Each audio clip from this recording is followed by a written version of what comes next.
what role does the government play in helping to make this happen, or should play in helping to make this happen? And what hurdles does the government put in place that need to be removed? Anybody else want to take? I have an answer, but I'll have an answer for everything if you ask me. The government's had a huge impact in our efforts to build a solar farm, and it's not been a good effort. It's been very hard to move this forward, all because the government is they're not working together. Just give you one example, but the government has tried hard. Governor Schwarzenegger, whether you like him or not, he has championed this area, and he's gone to bat. I know he personally wrote a letter to President Obama about our project to say, hey, fix it. You guys are messed up out there, and they really are. So the number 3 person of the Department of Interior came out, not wanting to, but came to California because the governor said, you got to get out here and fix it, because the U.S. Fish and Wildlife Services is not talking to the U.S. Corps of Engineers, and we can't get this project permitted.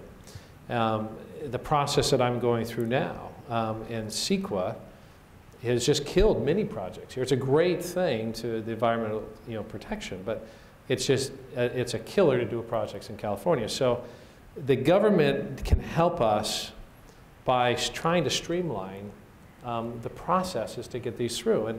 And the reason that's an issue is because this technology is, as you just said, there's new technology, but trying to go through the long-term process is a killer for new technology. Because the technology that I have to implement now was technology that I started trying to get approved 3-4 years ago. And we need to reduce that cycle and speed it up so that we can have the newer and the better technologies come forward. And one of those processes we'll talk about, it's also for jobs, but just the whole interconnect process. So I think government is critical. If you take a look over in China, and I've got Chinese on the back of my card because I'm over there so much, they have the government looking at how do we create jobs. It's all about how do we create jobs. And they're funding jobs. And I think that, they're also funding their own growth. We probably need to fund change because we have infrastructure and we have a grid system that's broken, everything that's old. We need to fund how do we change that out as opposed to what they're doing, which is how do we build something new. And the government will have a critical impact in those things. I would second that point because I think the governments around the world, certain governments around the world are really pushing hard to maintain the lead or obtain the lead in this new area, clean tech, as we've all been talking about. China is pouring hundreds of millions of dollars into their industry, into the PV industry, to the battery industry, to the electric vehicle industry, to the solid-state lighting industry. They want to take the lead. And last year, our government did a similar thing in spurring growth in the EV industry. There's a scientific branch of the Department of Energy called ARPA-E, Advanced Research Projects Agency for Energy.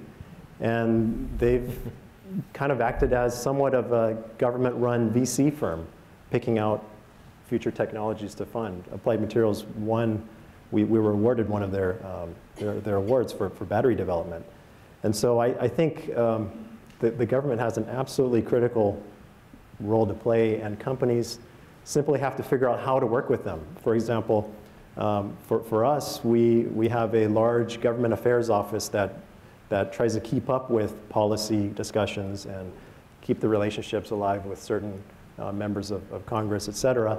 We also have systems that we put in place to be able to perform government programs, which is very different than a customer program, for example. So there are things that you have to do to work with the government, and it's just a given if you want to be successful.